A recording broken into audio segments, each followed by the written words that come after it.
il se pourrait que j'ai un peu craqué. Étant donné que j'ai démissionné de la librairie où j'étais, il fallait absolument que j'utilise les réductions auxquelles j'ai droit en tant que libraire avant la fin de mon contrat. Donc j'ai acheté presque tout ce que j'avais de côté. On a quasiment que de la fantaisie adulte avec un peu de romantaisie. Je crois qu'il y a 2 livres et de littérature un peu plus classique. On va commencer par le tome 2 et 3 de la trilogie Martyr de Olivier Perru que j'aime énormément.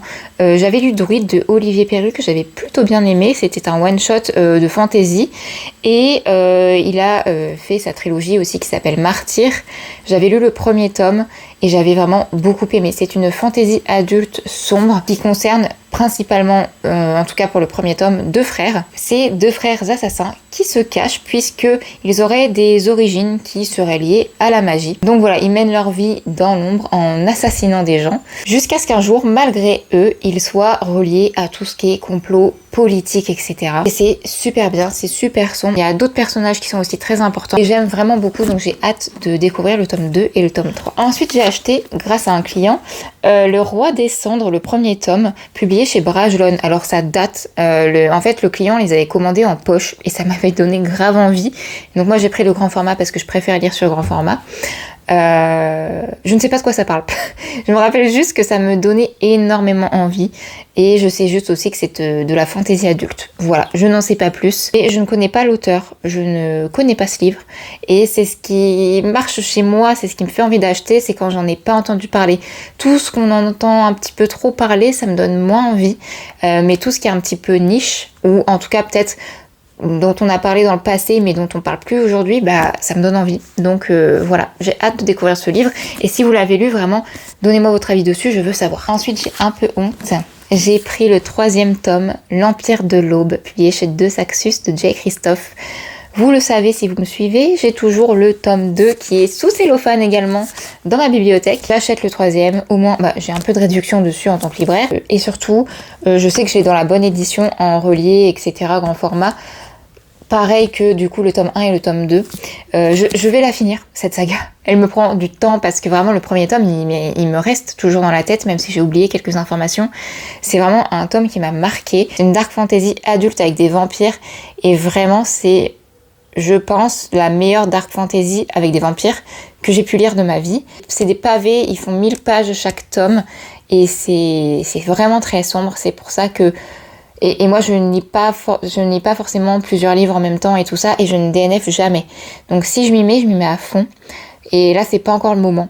Mais j'ai vraiment envie de les sortir de ma palle. Donc voilà, j'ai acheté le tome 3, au moins je les ai tous les 3, et un jour, je les sortirai. Ensuite, j'ai pris Au Nord et la Nuit, publié chez Sabran. Sabran, c'est l'une de mes maisons d'édition préférées. Je pense que c'est à cause aussi de Rachel Gillig, qui a publié Une fenêtre sur les ténèbres et 2 couronnes corrompues. Et depuis, vraiment, chaque livre que je lis publié chez Sabran, généralement, c'est vraiment des bonnes lectures. J'aime beaucoup ce qu'ils font, que ce soit des réécritures inspirées de contes ou des choses comme ça. Et celui-là me tentait vraiment énormément depuis bien avant sa sortie en France. En fait, c'est pour ça que j'aime beaucoup ce livre. Je pense on est sur des disparitions de filles. Voilà, il y a des filles qui disparaissent dans des contrées reculées en Finlande. Donc voilà, le côté nord, le côté hiver, le côté disparition, c'est vraiment tout ce que j'aime. Et il y a aussi des dieux. Voilà, il y a vraiment tout ce que j'aime. Donc voilà, celui-là me donnait vraiment envie depuis longtemps. Je vais le lire, c'est sûr et certain. Je le lirai cette année, je pense. En plus, l'objet livre est magnifique. Trop hâte de lire celui-là. Ensuite, dernière fantaisie adulte, j'ai pris Nettle and Bone de Kingfisher parce que beaucoup d'entre vous me l'avaient recommandé sous ma vidéo recommandation, fantaisie gothique, que ce soit sur cette plateforme ou l'autre. J'ai eu pas mal de recommandations pour celui-là que je n'ai jamais lu parce que justement, il était pas mal connu à l'époque déjà et j'aime pas trop, sauf exception, lire des livres dont on entend déjà parler. Je préfère découvrir des choses et vous en faire découvrir aussi.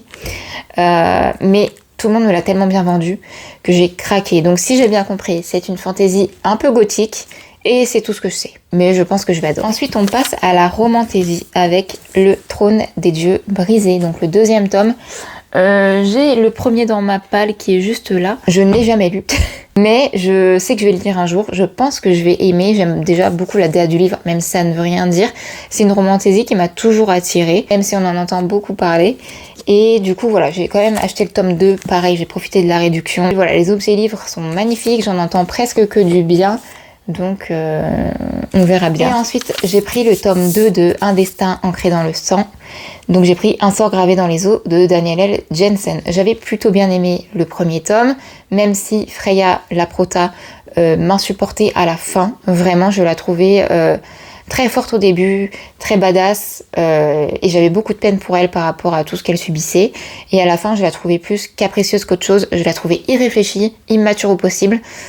Et du coup j'avais moins accroché. Donc voilà, j'espère que dans ce deuxième et dernier tome j'accrocherai plus et qu'on aura du coup une bonne conclusion finale. On était vraiment sur une fantasy viking avec donc notre prota Freya qui a des pouvoirs et qui les cache depuis qu'elle est petite, sauf qu'un jour le Jarl il va s'en apercevoir et il va vouloir la faire devenir sa femme. Et elle va donc devoir côtoyer le fils du Jarl, Björn, pour qu'il la protège, en gros. Et ils vont tous les deux finir par se rapprocher, et voilà. C'était vraiment plutôt pas mal, il y avait pas mal d'enjeux, de petits complots par-ci par-là et tout ça. Donc à voir pour la suite. Ensuite on passe en littérature, donc une littérature classique et une littérature un peu plus avec un côté thriller. J'ai pris Je pleure encore la beauté du monde, publié chez Gaïa.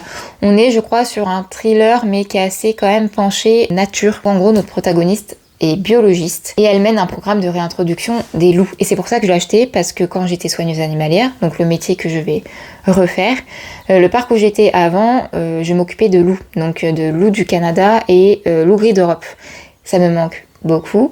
J'adore les loups, je suis passionnée par ça et je m'y connais surtout, donc je voulais pas quelque chose qui soit un peu bâclé. Quand par exemple je lis dans un livre oh là là le loup il va me manger blablabla, les loups c'est les méchants, ça m'énerve. Même quand c'est dans fantasy, quand j'entends on entend les loups qui hurlent et on va se faire manger, gna gna, ça m'énerve parce que en fait non, le loup il craint l'homme. Bref. Et donc j'ai pas mal d'espoir dans ce livre parce que ça parle de réintroduction du loup. Je pense que l'autrice doit s'y connaître, ou en tout cas je pense qu'elle a dû se renseigner. Et en fait on va suivre cette femme qui en faisant ça, qui va tomber malheureusement sur un cadavre mutilé d'un berger. En voyant ça, elle comprend très vite que malheureusement les loups risquent de se faire accuser, donc elle cache le corps. Parce qu'elle sait que ce ne sont pas les loups qui ont fait ça. Donc elle sait très bien comment un loup peut tuer par exemple une brebis ou que sais-je. Donc elle sait très bien que ce ne sont pas les loups qui ont fait ça. Donc elle va cacher le corps et elle va essayer de découvrir du coup quelle autre bête peut se cacher derrière ça. Ça a l'air hyper bien, ça a l'air assez engagé, j'espère, envers les loups. Et du coup j'ai vraiment hâte de le découvrir. Celui-là c'est vraiment, pour moi personnellement, je pense qu'il va vraiment me toucher. Le représentant qui m'en a parlé l'a lu et il m'a dit tu vas adorer.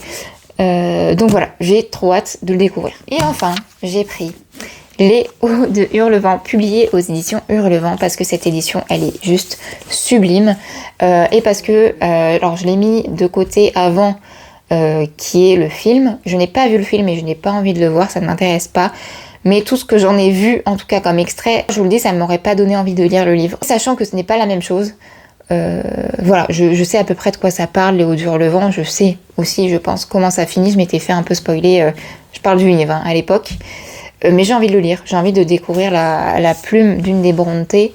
Et j'ai vraiment envie de découvrir l'histoire dans sa globalité. On va attendre un peu, mais c'est à lire, je pense, une fois dans sa vie. Donc un jour, je le lirai.